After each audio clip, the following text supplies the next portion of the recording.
الله أكبر الله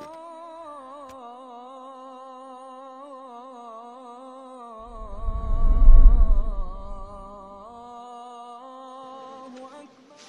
إن الحمد لله نحمده ونستعينه ونستغفره ونعوذ بالله من شرور أنفسنا ومن سيئات أعمالنا من يهده الله فلا مضل له ومن يضلل فلا هادي له وأشهد أن لا إله إلا الله وحده لا شريك له وأشهد أن محمدا عبده ورسوله صلى الله عليه وعلى آله وصحبه أجمعين. Восхваляем Всевышнего Аллаху Субханаху ва Тааля, который достоин всех наших похвал. К Нему обращаемся за помощью, и у Него просим прощения совершенных грехи. И к Нему прибегаем от зла наших душ и наших дурных поступков. Тот, кого Аллах Субханаху ва Тааля наставил на истинный путь, то никто не ведет его заблуждением. Тот, кого Аллах Субханаху ва Тааля ввел в заблуждение, то никто не сможет наставить на истинный путь. И я свидетельствую, что нет божества достойного поклонения, кроме Всевышнего Аллаха Субханаху ва Тааля, который един, нет у него товарищей. И свидетельствую, что Мухаммад, саллаллаху алейхи вассалям, его раб и его посланник. Амма ба'д, ассаляму алейкум ва рахматуллахи ва баракатух.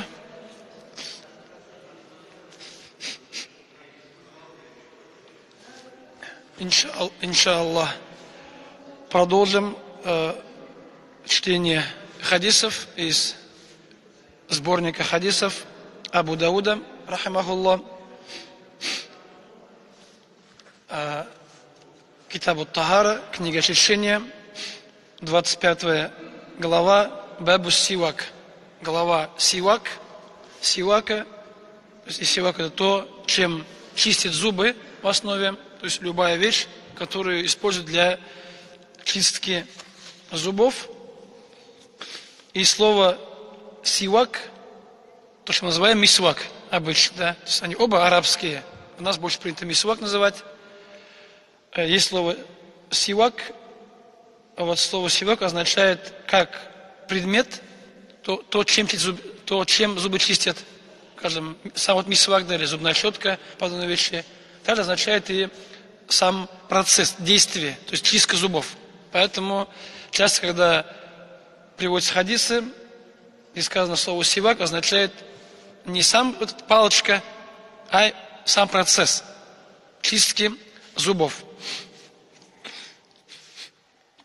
Потому что сам сивак это процесс и палочка, а мисвак и слово сивак также означает то, чем чистить зубы. Поэтому имеется разногласие между учеными, чем является, то есть чистка зубов. Не говорим использование мисвака, а именно чистка зубов во время совершения омовения.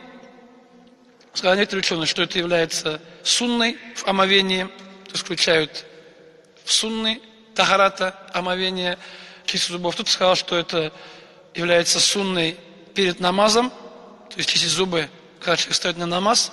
Второе мнение, тот сказал, что это является сунной в религии вообще. То есть не только в тахарате и в намазе, а вообще, то есть в исламе чистка зубов является желательным действием сунной. Это, говорит, мнение более сильное, хотя тоже присутствует мнение, что во время омовения тахарата, во время перед намазом, исходя из разногласий между учеными, также сказали некоторые ученые, что является мустахаб. Здесь уже просто термины. Сунна, мустахаб, все действия желательные, просто одно сильнее другого. Некоторые сказали, что является, то есть мисвак даже обязательным. Есть некоторые ученые, их немного, сказали, что мисвак, то есть чистить зубы, является фарзом. Если человек встал на намаз, не почистил зубы, его намаз не принимается. Это уже такое самое сложное мнение и самое, скажем, слабое мнение. То есть и чистим, то есть зубы во время омовения, то есть если говорим, что сунна омовения, то зубы чистим во время омовения, во время, то есть, до или после полоскания рта. Когда берем омовение, доходим до рта, и там или во время, или до, или после чистим зубы, потом уже переходим на нос и дальше, да, то есть на лицо переходим дальше. И чистят как зубы, так же, как и язык также приводится, зубы и язык чистить желательно. Брать мисвак, то есть щетку, в наше время, да, в основном щетка, мисвак в правую руку, и желательно сделать, скажем, почистить зубы 3 раза. 3 раза. Желательно чистить зубы, скажем, корнями, ветками дерева арак, что у нас продается часто, да, большинство это как раз называется по-арабски арак. Арак, которым вот чистил пророк Мухаммад ﷺ, который побуждал им чистить, потому что этот сивак из этого дерева, он полезный, как это доказали современные исследования, то есть для рта, убийство бактерий во рту и так далее. И сказал Абу Дауд ас-Сиджистани, рахимахуллах, хаддатана Кутайба ибн Саид, нам рассказал Кутайба ибн Саид, ан Суфьян, со слов Суфьяна ибн Уяйна, ан Аби Зинад, со слов Абу Зинада, Абдуллах ибн Закван, аль-Кураши, известный как Абу Зинад. И, как сказал Бухари, что самый достоверный иснад – это хадис Абу Зинада от А'раджа, от Абу Хурайры. 3 вот человека – это как бы самый достоверный иснад, назвал Бухари. У нас здесь как раз Абу Зинад на самом деле здесь, у нас есть А'радж и Абу Хурайра. В этом иснаде, что это самый сильный, самый достоверный иснад. И даже приводится, рассказал Абу Юсуф, ученик Абу Ханифы, что когда Абу Ханифа прибыл в Медину, то увидел, что люди сидят на уроках Рабиа. Был такой шейх Рабиа, учитель Малика, рахимахуллах, и люди сидели на его уроках. И Абу Ханифа, то есть там побыл, пожил и сказал, что, оказывается, еще другой ученый там есть, Абу Зинад, который, скажем, больше знает фикха, чем Рабиа. Но Рабиа считал его, скажем, не принимал. То есть они были соперниками. Поэтому такой был, что даже среди ученых было соперничали по знаниям, по ученикам. То есть иногда друг друга отзывались, скажем, не очень красиво. Бывал иногда. Поэтому сказать, что все, что сказал Рабиа про Абу Зинада, говорит, не слушайте. Все это слова его не принимаются, не берутся в расчет. Аниль А'радж, со слов А'раджа, Абдурахман ибн Хурмус, рахимахуллах, известный большой ученый, ан Аби Хурайрата, со слов Абу Хурайры, ярфауху, то есть доводит этот хадис до посланника Аллаха, саллаллаху алейхи, то есть как будто это сказал пророк Мухаммад, то есть не Абу Хурайра, а слова пророка Мухаммада, саллаллаху алейхи, лаула ан ашуқка ла уммат лал му'минина, если бы я не боялся осложнение, трудностей для верующих, говорит пророк Мухаммад, саллаллаху алейхи, ля амартухум, то я приказал бы им. То есть, если бы не знал, что будет трудно, поэтому я знаю, что будет в этом трудность, и опасаюсь трудностей для мусульман, для верующих, то я приказал бы им битахири айшаи, откладывать айша, намаз, откладывать ясту, то есть читать его попозже.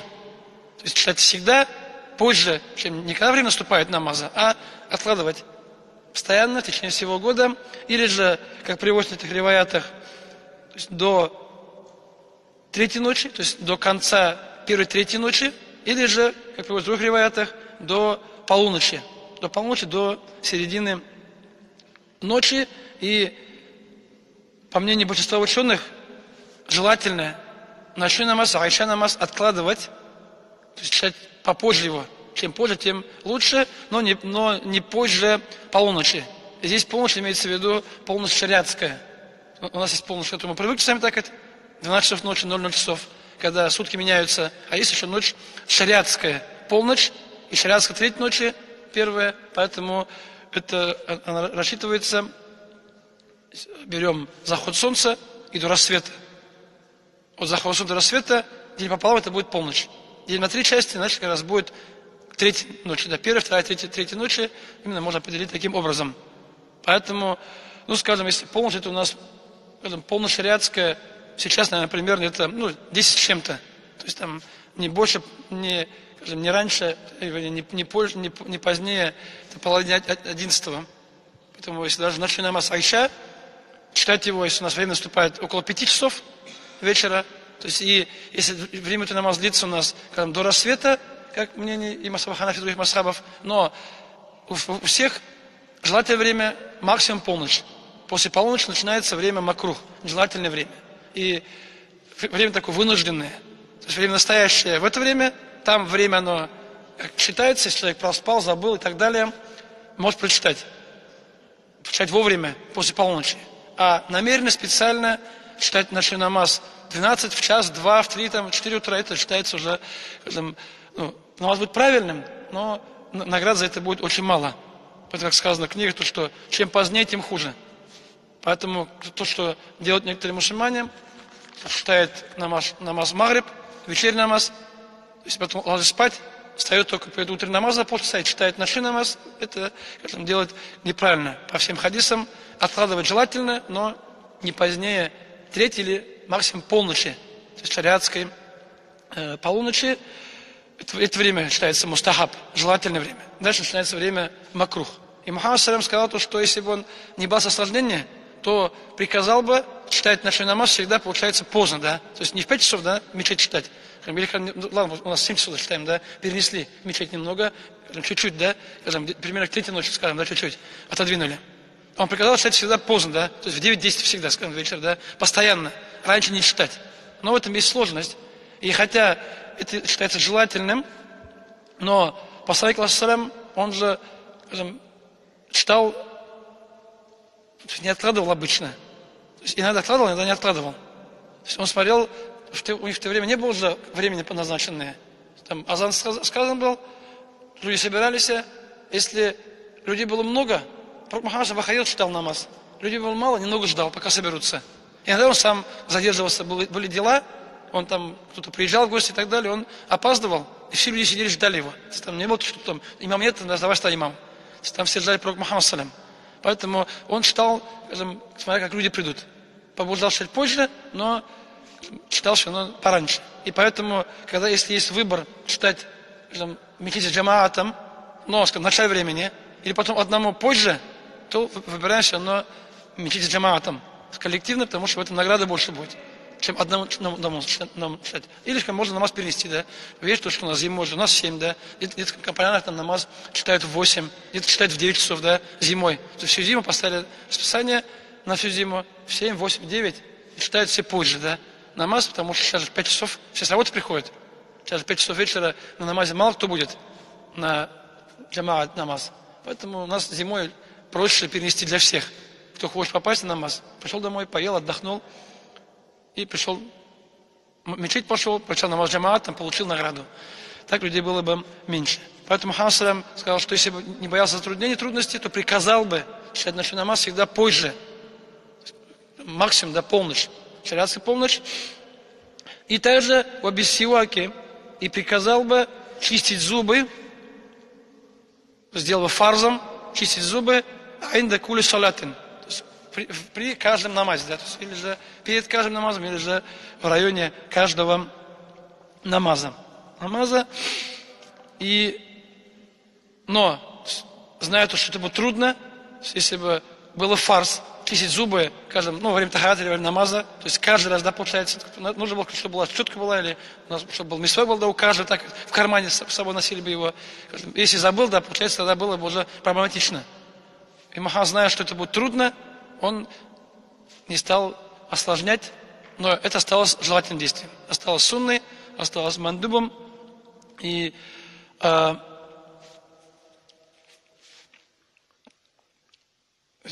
ученые, то есть, выводят из этих хадисов, из других хадисов, то, что пророк Мухаммад ему, то есть лично было обязательно, потому что он же, ему приходил Джабраил, алейхиссалям, он общался с ангелами, поэтому от него не могло быть неприятного запаха, который, скажем, потому что запах, он же, скажем, тоже наносит вред как людям, так и ангелам, наносит неприятный запах.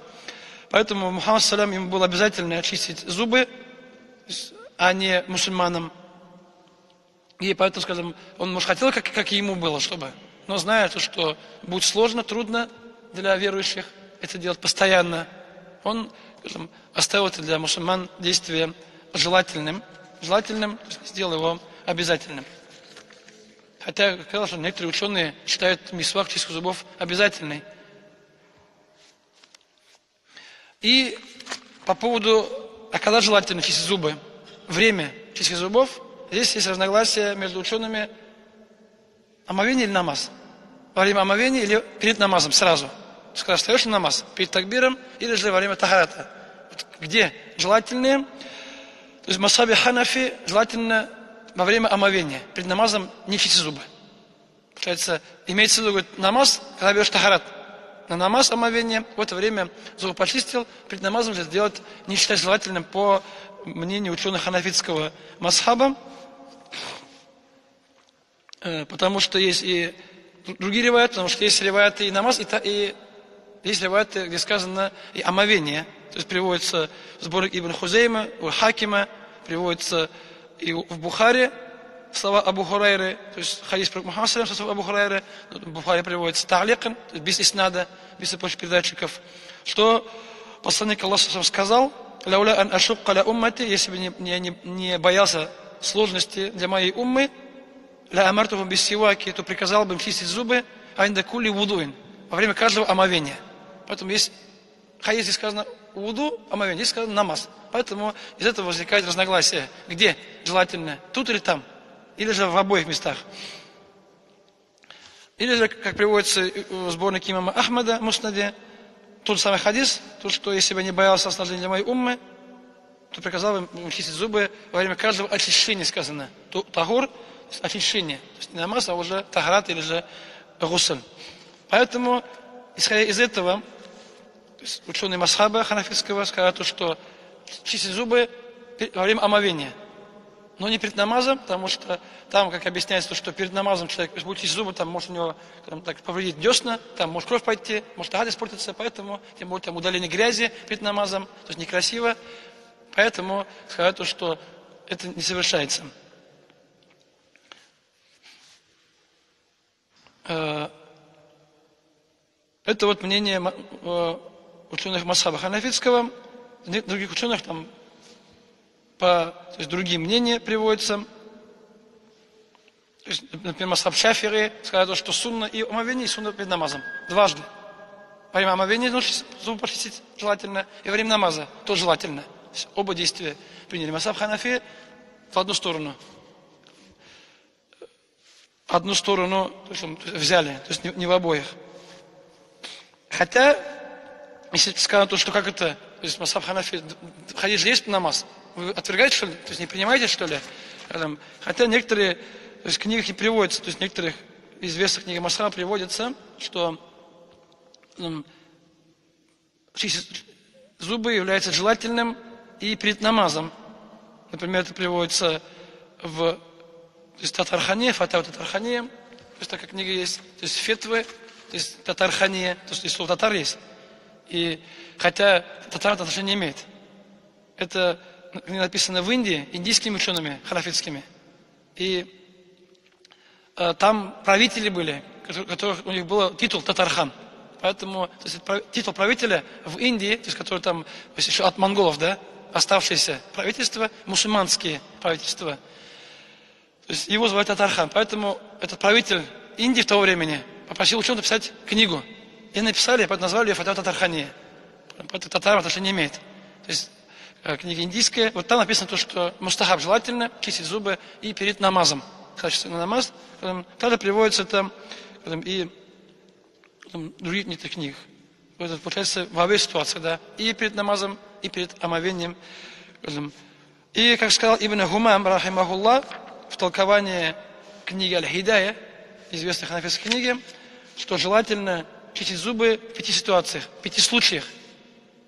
Первое, когда пожелтеют зубы, то есть снять, да, зубный налет, его удалить с зубов, желательно почистить зубы. Вот второе, когда меняется запах во рту, то есть становится плохим, да, неприятным, тогда желательно почистить зубы. Валь-киям минан наум, когда человек просыпается, то есть поспал, проснулся, желательно почистить зубы. Валь-киям иля салати, когда человек встает на намаз, встает, и также во время вуду и во время омовения. То есть приводится 5 случаев, когда ударить на лед, изменить запаха во рту, когда человек проснулся, и перед омовением, и перед намазом. Приводится 5 случаев, когда чистить зубы желательно. Поэтому, если оба варианта не применяются. Но в масхабе Ханафи все-таки желательно во время омовения, чем перед намазом. Там сильнее, чем здесь. Но здесь не запрещено. Также является дозволенным. Следующий хадис. وحدثنا إبراهيم بن موسى передал Ибрахим ибн Муса قال حدثنا عيسى بن يونس рассказал Айса ибн Юнус حدثنا محمد ибн إسحاق عن محمد ибн إبراهيم التيمي عن أبي سلمة بن عبد الرحمن أبو سلمة ибн عبد الرحمن عن زيد ибн خالد الجهني сподвижник Зейд ибн Халид аль-Джухани, известный сподвижник, который жил в городе Куфа и умер в 78 году по хиджре. Каля, то есть сказал Зейд, сами'ту Расулаллах саллаллаху алейхи ва саллям якуль, я слышал, как посланник Аллаха саллаллаху алейхи ва саллям говорил, лауля ан ашукка, если бы я не боялся осложнения, аля уммати, для моей уммы, для мусульман, ля амартухум, то приказал бы им без сиваки чистить зубы айна кульсатин, во время каждого намаза, перед каждым намазом. То есть тот самый хадис, как был до этого, также был Абу Хурайра, здесь от Зейд ибн Халид аль-Джухани. Каля Абу Салама, и сказал Абу Салама, который, табиин, который передал хадис от него, от сподвижника, фараайту Зейден, я видел Зейда, этого сподвижника, ибн Халид аль-Джухани, яджлису фил масджиди, который сидел в мечети, ва инна сивака, и его, говорит, мисвак, сивак, мин удунихи, был у него на ухе, мауды аль-калам, место, где, куда больше ложь дать ручку, да, то есть калам, мин удун кетебе, куда ставят, когда писарь, да, то есть писцы, который был там, получается, видел его в мечети, и у него мисвак был за ухом, да, куда больше ставят лучше ручки, да, карандаш, калам, туда он поставил свой мисвак. Факулля макам иля салати, и каждый раз, когда он вставал, говорит, на намаз, истака, он, говорит, чистил зубы. Каждый раз, когда он вставал на намаз, он чистил зубы. Но, то есть хадис, то есть достоверный приводится, то есть потом он подставил на место, да, на место, где обычно ставит карандаш, да, человек.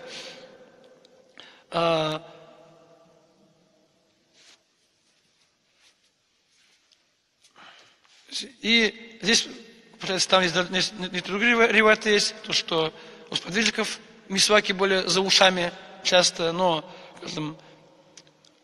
во-первых, здесь только один сподвижник чистил зубы, сказано, да, то есть на переводе, что он чистил, и с другой стороны, когда мисвак там был, не видно, что все чистили, да, перед намазом, как будто там вся мечеть вставил, да, вся мечеть сподвижников, как перед такбиром там вставили все чистили зубы, да, получается, так выходит же. Поэтому приводится, что не кажется, что чистили. То есть был мисвак, да, там находился. То, что все чистили перед намазом, на это говорит, не указывает. То есть напрямую. А здесь, получается, этот сподвижник чистил он один, да. То есть про других здесь не сказано. Поэтому, если он только один делал, значит, не может считаться сунной. Как, если все делали подряд, тогда это было бы, сунной желательным действием. قال حدثنا محمد بن عوف الطائي ثقة حافظ, ученый, принимаемый, его хадис принимаются. قال حدثنا أحمد بن خالد, рассказал Ахмад ибн Халид, رحمه الله. حدثنا محمد ибн إسحاق عن محمد ибн يحيى ибн حبان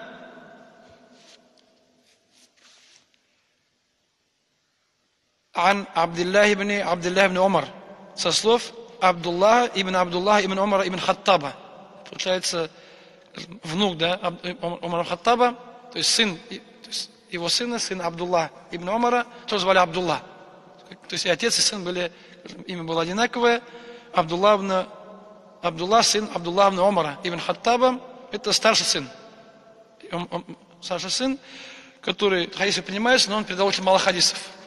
Ибн Умар сам очень много хадисов передал. Его сын передал уже хадисов не так много. умерший в 5 году, Каля, то есть Мухаммад ибн Яхья сказал, Каля, культу, я сказал, то есть спросил Абдулла ибн Умара, то есть Абдулла ибн Абдуллаха, у сына Абдулла ибн Умара, араэйта, то есть сообщи мне о таваддуи ибн Умара, о совершении омовения твоим отцом ибн Умаром, Абдулла ибн Умаром, ликули салатин, для каждого намаза, тахир ва гайр тахир, то есть чистым и нечистым. Аммазака, почему? То есть расскажи мне о том, что почему твой отец Абдулла ибн Умар совершал омовение перед каждым намазом, независимо, его омовение нарушалось или не нарушалось. То есть тахат, если даже не было, он тахат совершал, понятно. Если омовение было, все равно омовение совершал. Почему? Скажи мне, в чем причина? То, что Абдулла ибн Умар совершал омовение на каждый намаз. Даже если омовение не нарушалось. То есть почему? Факаля, и сказал Абдулла ибн, то есть сын Абдулла ибн Умара, хаддататни Асма бинт Зейд ибн Хаттаб, мне рассказала Асма, дочь Зейда ибн Хаттаба, получается, это его, скажем, двоюродная сестренка этого сына Абдулла ибн Умара,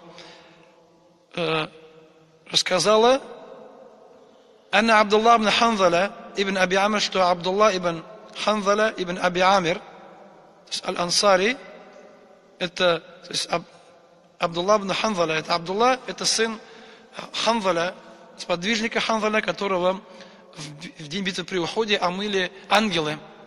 Ангелы, поэтому его называли Расиль Маляйка, то есть омытый. Тот, кому совершили гусль, его вымыли ангелы. В битве при Уходе. И его сын, то есть рассказал, то есть его сын, получается, сын сподвижника, а сам Абдулла, его сын тоже был убит в битве при Харра. То есть в Медине была фитна была, и там была в 36 году от Хиджры, там была битва была внутри Медины. И там он погиб в этой битве, он был амиром Ансар был. Хаддатаха рассказала, говорит, ему, Асма, анна Расулуллах саллаллаху, что посланник Аллаха саллаллаху умира, что посланнику Аллаха саллаллаху было приказано биль вуду и совершать омовение ликуль салатин перед каждым намазом. Тахиран, независимо, у него было омовение, вайрта или не было омовения. Сказал, что пророк Мухаммад совершал омовение, ему был приказ совершать омовение на каждый намаз. Неважно, тахат, даже если тахат был, если, значит, должен был совершать. Фалямма шакка залики алейхи, и когда этому стало сложно делать, стало трудно, умер абиссиваки, ему было приказано чистить зубы, ликуй салатин перед каждым намазом. Когда стало быть тахат проблематично, тяжело, ему было приказано чистить зубы, как бы взамен этого было облегчение. Факян ибн Умара, и ибн Умар радаллаху яра считал, анна бихи кушет хаишат сильным. То есть он считал, что вот слова этого Абдулла ибн Ханзаля, хотя он не сподвижник сам, сын сподвижника, то есть поэтому пророк Мухаммад саллям он не видел, но ибн Умар считал, что вот эти слова считаются сильными словами, сильным хадисом. Факян лияда уль вудуа ликуша, и поэтому он, Абдулла ибн Умар, то есть не оставлял омовение не при каждым намазом. То есть совершал омовение, обновлял постоянно. То есть 5 раз в день тахат брал. Омовение совершал, дальше у него омовение не нарушалось, не было нарушенным.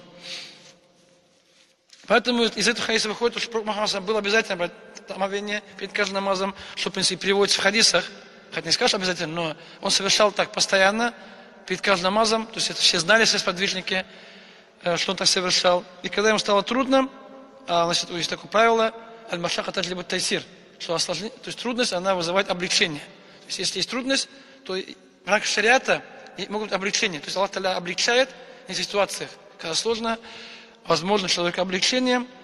Ему было приказано, то есть взамен этого чистить зубы, то, чтобы чуть полегче омовение, было так приказано. И он начал так совершать. То есть Ибн Умар считал, что это является то есть, сильным, но, скажем, если хадис считал сильным, получается, нужно чистить зубы же перед каждым намазом, а не брать омовение. Но Абдулла ибн Умар, он был сподвижник, который, скажем, как приводится, что выбирал то, что посложнее. То есть Абдулла ибн Умар из любви к Мухаммаду салям, то есть он выбирал следование сунне, но в то же время выбирал то, что потруднее, посложнее. считает, что в этом, скажем, больше награды. И поэтому Абдуллах ибн Умар, он совершал омовение на каждый намаз, всегда, постоянно, независимо, где находился, что он совершал. А пророк Мухаммад салям, приводится то, что в день завоевания Мекки, это же 8-й год после хиджры, это было за 3 года до смерти пророка Мухаммада салям, то, что там, в Мекке, после завоевания, посланник Аллаха совершил одним омовением несколько намазов. И когда Умар ибн-Хаттаб это увидел, он удивился. То есть Умар ибн-Хаттаб удивился, что Мухаммад салям совершал одним омовением несколько намазов. Потому что в Медине привыкли, что он берет тахарат всегда, на каждый намаз. А здесь он 2-3 намаза прочитал с одним омовением. Не обновлял. Удивился, и Мухаммад сказал, что я специально сделал. То есть Умар ибн-Хаттаб это сделал намеренно, специально, чтобы увидеть, что так тоже можно. Что тахарат брать не обязательно на каждый намаз. Если тахарат есть, ты можешь, пока не научишься, можешь намазы совершать. Поэтому Мухаммад сам совершил намеренно, чтобы показать дозволенность этого действия. Поэтому, скажем, это может и было, потом это стало, скажем, облегчено было, но мисвак пророк Мухаммад остался желательным, то есть обязательным на каждый намаз, для нас считается желательным, во время омовения каждого или же перед каждым намазом.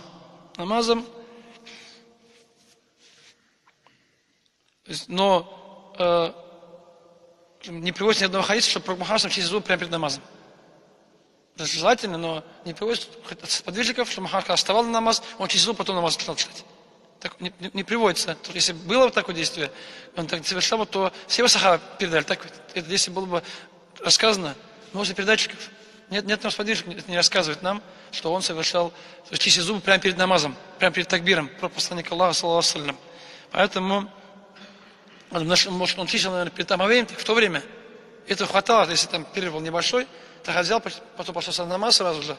Знаешь, как бы заменять, да, то есть не нужно же, если во время омовения почистил, там потом встал на намаз, то есть не нужно перед намазом. У тебя зубы чистые пока еще, рот чистый, и талантов, если какой-то есть промежуток времени, да, время прошло. Между намазом время будет много, тогда еще возможно сказать, что то во рту, да, запах поменяется, станет неприятным. Поэтому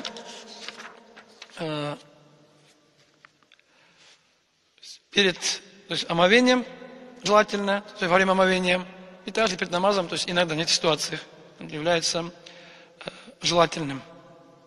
Желательным его совершением. Каля Абу Дауд, сказал Абу Дауд, Ибрахим ибн Саад раваху, Ибрахим Саад передал его, ан Мухаммад ибн Исхак, Каля Убайдуллах ибн Абдуллах. Здесь там приводится не Абдуллах ибн Абдуллах, а Убайдуллах, второй сын Абдуллах ибн Умара. У него было 2 сына, один Абдуллах, другой Убайдуллах. Поэтому я сказал, что не тот, а другой. То есть просто разные его сыновья приведены. Потому что Абдуллах был его старший сын, Абдуллах ибн Умара, а Убайдуллах был младший сын. То есть Мусагар. Это просто приводится, что не тот, а другой я рассказал. Тоже хадис. Бабун, следующая глава, 26. Кайф есть так, как чистить зубы. Кайф есть так, как чистить зубы. Имеется в виду только зубы же, или чистить еще и язык там, да, и дальше, да. Ограничиться зубами только, или же дальше идти, да, там во рту, пол рта чистить. Дальше. قال حدثنا مسدد, рассказал Мусаддад ибн Мусархад, وسليمان ибн Дауд аль-Атаки, и Сулейман ибн Дауд аль-Атаки, передачи заслуживают доверия. Аль-Ма'на, он передал смысл хадиса. Каля, они оба рассказали. Хадатана Хабад ибн Зейд, рассказал Хамад ибн Зейд ибн Дирхам. Ан Гайлян ибн Джарир, Фика, достоверный передатчик. Ан Аби Бурдата, со слов Абу Бурды. Ан Аби, со слов его отца. Его отец это Абу Муса аль-Аш'ари. Абу Бурда ибн Аби Муса аль-Аш'ари, сподвижник. Каля Мусаддадун, сказал Мусаддад. Здесь 2 было передачи, поэтому кажется, немного слова разные. Атейна, то есть сказал Абу Муса, сподвижник аль-Аш'ари радаллаху, Абдуллах ибн Кайс. Атейна Расулаллах, мы, говорит, пришли к посланнику Аллаха саллаллаху, настахмилюху, просить у него верблюдов, то есть, получается, перед битвой, вот когда, то есть битва, поход там на Табук, да, то есть пришли просить Мухаммада верблюдов, чтобы у них не было своего. Пришли к нему, чтобы он дал верблюдов, чтобы они не сели и поехали в поход, вышли вместе с мусульманами.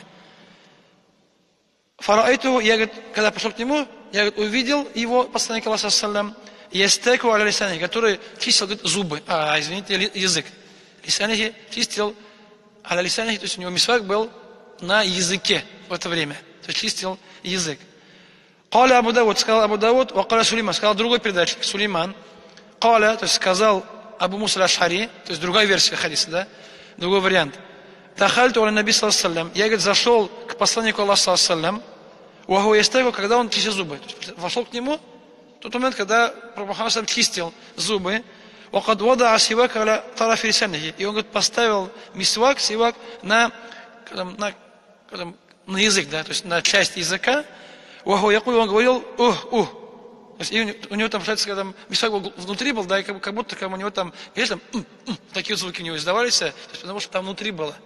Как будто бы, как будто его вырывает. Да, сказано тут, что есть звук, да, когда доходишь до горла же, там есть такие же позывы, да, спазмы. Вот такое то, что там, там приводится, некоторые приводятся в риваятах, то есть приводится то, что Мухаммад говорит там, там, да, или приводится, но там просто передавали звуки. Каждый передал звук по-своему, то есть, получается, там не только зубы, а уже язык чистил, даже, получается, язык там, так, получается, внутренняя часть, да, то есть ближе туда к горлу, не только край, туда, внутри, да, часть Мухаммад тоже чистил мисваком. Мисваком, вот, в принципе, один хадис тогда, просто два раза варианта одного хадиса, со слов Абу Муса аль-Аш'ари радхияллаху анху. Каля Абу Дауд, сказал Абу Дауд, каля Мусаддадун, и сказал Мусаддадун, кана хадисен таулин. Сказал Мусаддад, что это был очень длинный хадис, и я укоротил его. То есть хадис был длинный был, просто я привел только вот часть, да, этого хадиса. Я его сократил, то есть не привел его полностью, целиком.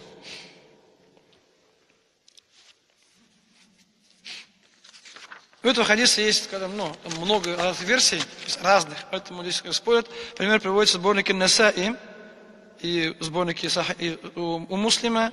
Этот хадис приводится, что Абу Муса аль-Аш'ари сказал: я, говорит, пришел к посланнику Аллаха саллям с, скажем, группой, скажем, то есть людей из племени, то есть, Ашари же, то есть Ашар, да, из племени Ашариин, моих родственников пришел. Настахмелю, пришли просить у него верблюдов, чтобы на них ехать, выйти в поход. Факали, и Мухаммад сказал им то, что я, говорит, вам не дам верблюдов. Аллахи, клянусь Аллахом, ляхмелику, я вам не дам верблюдов, значит, про Мухаммада не было, он им не дал. То есть так вот приводится, здесь не сказано про мисвак. Сказано, что мы пришли просить верблюдов, но там здесь не сказано Муслим и Насае, про мисвак ничего не сказано совсем. Просто пришли просить верблюдов, Мухаммад им не дал верблюдов. Также приводится имам Муслим, тот же самый хадис приводит, то, что сказал Абу Муса аль-Аш'ари, что мои, говорит, скажем, соплеменники послали меня к посланнику Аллаха саллям, чтобы я спросил у него верблюды, и мне, и им верблюдов. Так они хотели выехать с ними в поход на Табук, здесь Усра, то есть тяжелый поход, потому что Табук же, будет поход на Табук, то есть севернее, да, то есть Иордания, как раз это было, когда и было мало, и летом в жару, когда созрели урожай, и мусульман там мало было припасов, поэтому Мухаммад объявил там, да, кто что мог, у кого не было, приходили сами спрашивали. Кто мог, что приносили сами, отдавали, кто не было, просили, спрашивали, чтобы получить там, оружие, там, еду или же верблюдов. И я сказал, говорит, о посланник Аллаха, мои, говорит, соплеменники, мои друзья послали меня к тебе, чтобы ты нам дал верблюдов. Сказал, говорит, я вам не дам, говорит. То есть здесь перевод тоже приводится, в Аллахе, говорит, вы с Аллахом, я, говорит, вам ничего не дам. Мухаммад самого не был, наверное, в это время, потому что он все, что было, раздал, поэтому нечем было ему давать. То есть, и также приводится, в суре Това приводится, что мусульмане, у них было желание выйти в поход, но они шли к Мухаммаду, но у них ничего нет самих. То есть, когда ни верблюда, ни оружия, ничего нет с собой. То есть, выходить нужно, там, дорога длинная же, приходите далеко, оружие нужно, еда нужна. Поэтому сахабы приходили к Мухаммаду, и он говорит, что нет. То есть, ничего не было с собой, поэтому они уходили плача. То есть, сахабы, мужчины уходили, плакали, потому что то есть, дома нету, и там ничего нету. потому что хотели, но у них не получалось. Поэтому здесь Мухаммад не дал. Сказал, что в Аллахе я вам ничего не дам. И когда я застал его, говорит, Мухаммад немного гневным, да, гневным, я вернулся расстроенным. Сказал, что я пошел и вернулся домой расстроенным. Домой. Здесь тоже не приводится ничего про мисвак совсем. В этом риваяте. То, что пришло просить, а мисвак не упоминается. Приводят сборники Бухари от Абу Мусы, кто сказал, я пришел к пророку Мухаммаду саллаллаху и застал его чистить зубы рукой, да, то есть, и он издавал звуки да, издавал, да, потому что мисвак у него был во рту, и мисвак у него был во рту, как будто его вырывает. Посланник Аллаха саллаллаху. Здесь не приводится не про людей, да, то есть просто пришел, увидел и все.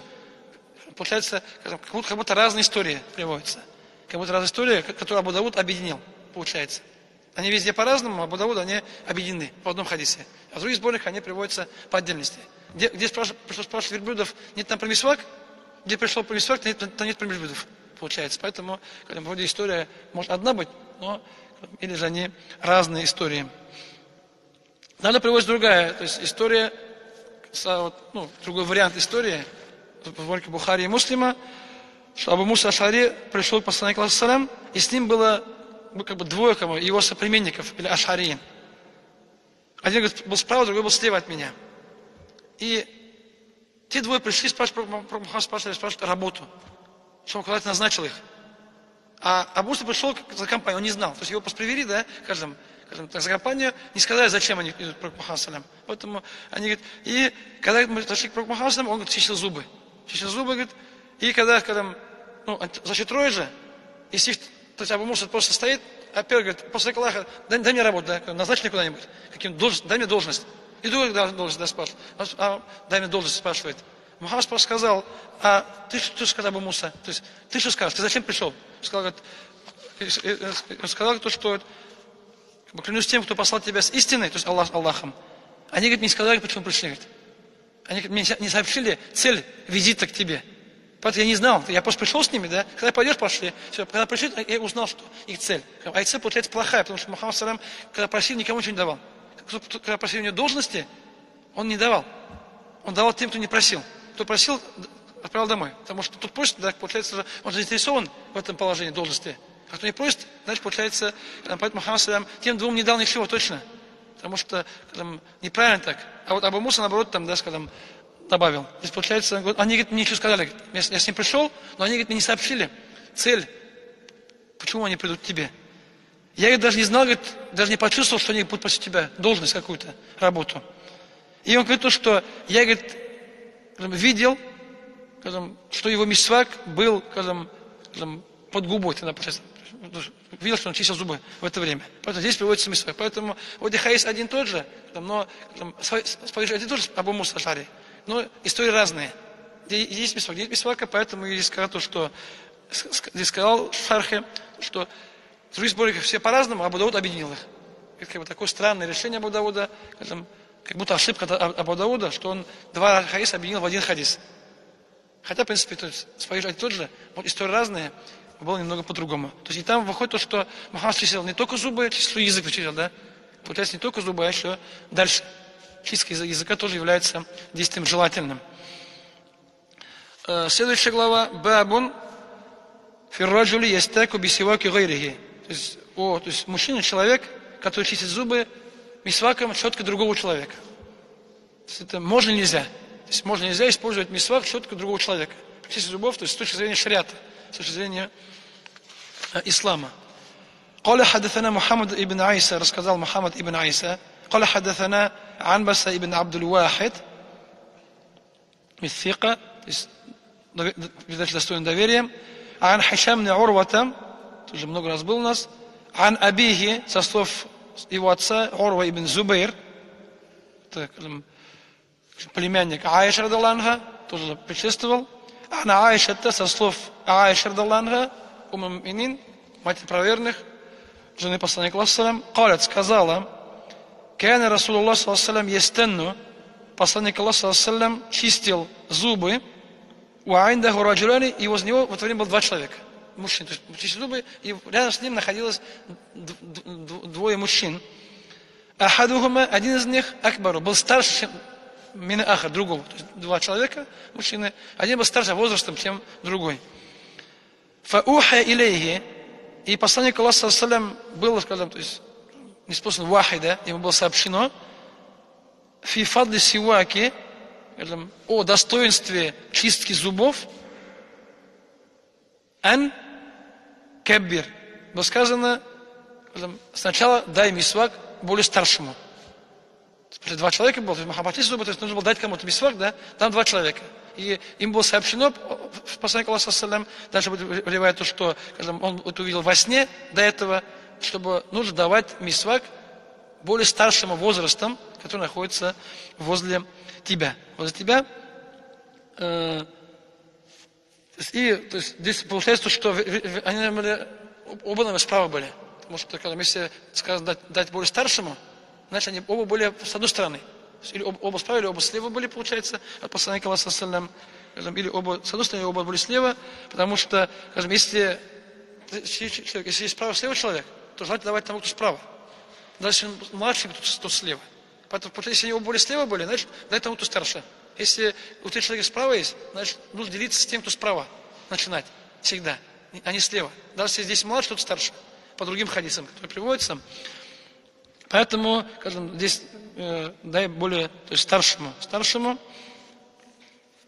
потому что, скажем, в этом случае, если справа есть человек, значит, даем ему. Это как, скажем, когда Пророк Мухаммад попил, и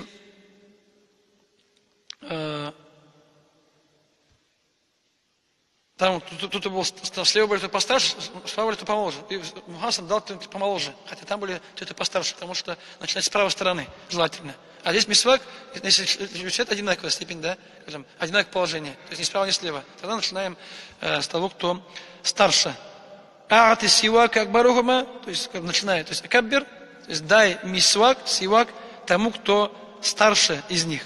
Старше из них это когда, то есть уже эти слова не слова Пророка Мухаммада, слова кого-то из передатчиков. Слово каббир Мухаммад сказал, дай старшему. Кто-то объяснит когда другими словами. То есть дай мисвак более старшему. Уже так более, да, открыто, расширенно передается.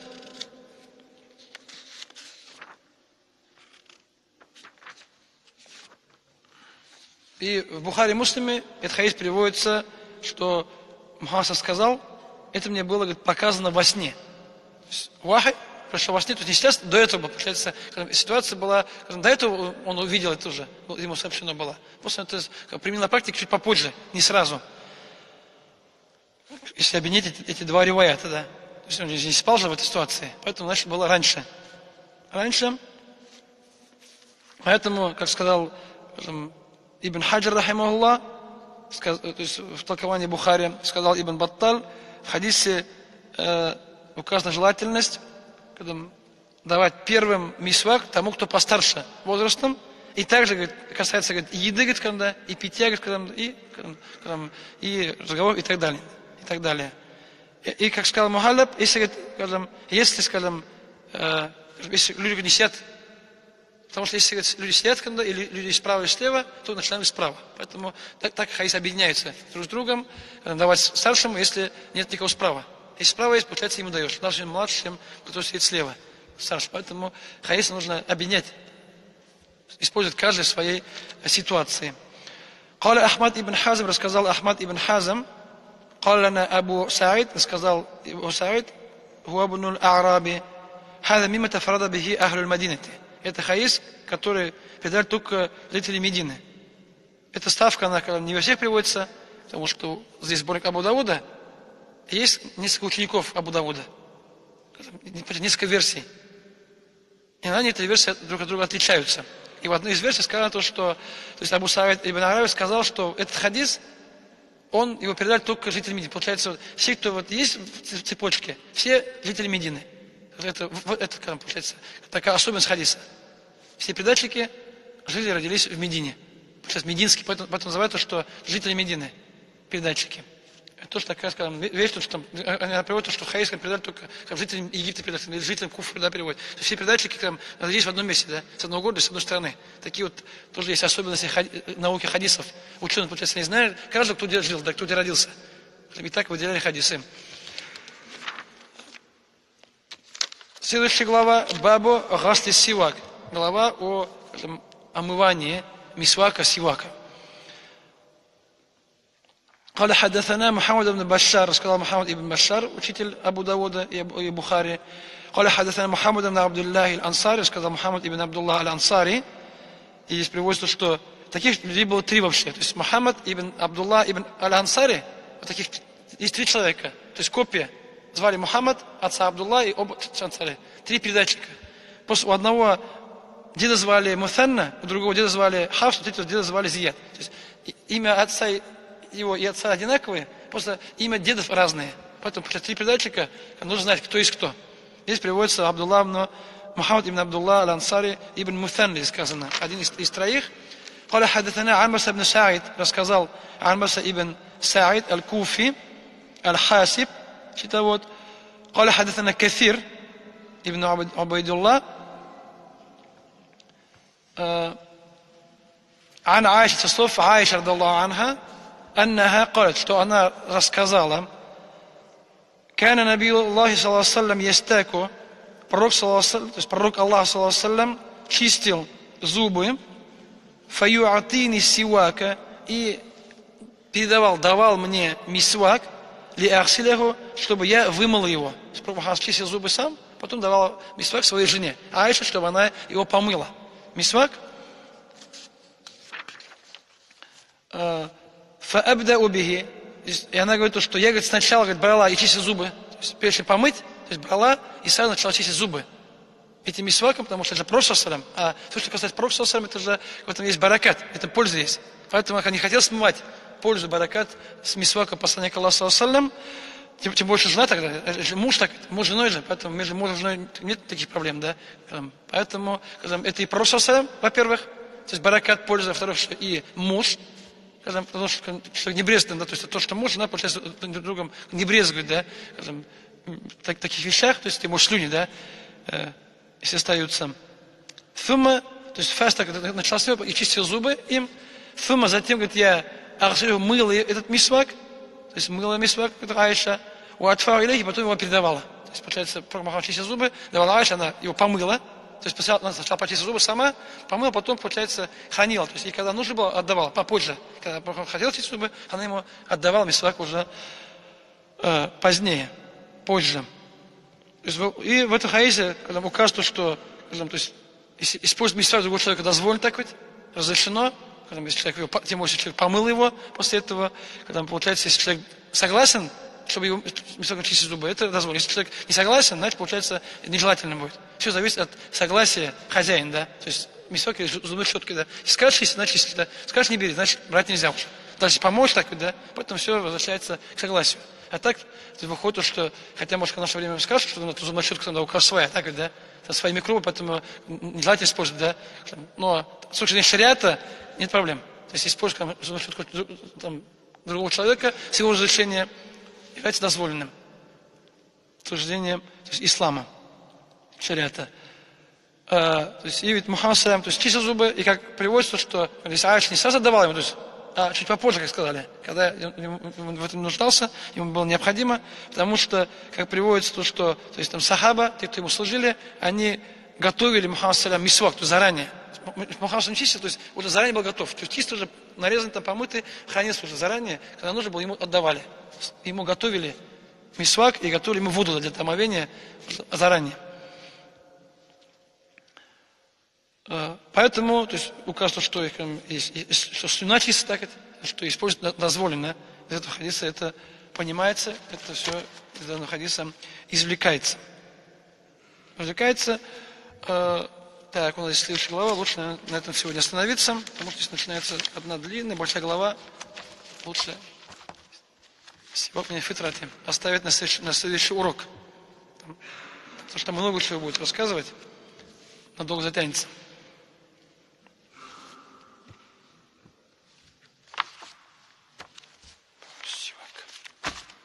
جزاكم الله خيرا بارك الله فيكم سبحانك اللهم بحمدك نشهد أن لا إله إلا أنت نستغفرك ونتوب إليك السلام عليكم ورحمة الله وبركاته الله أكبر الله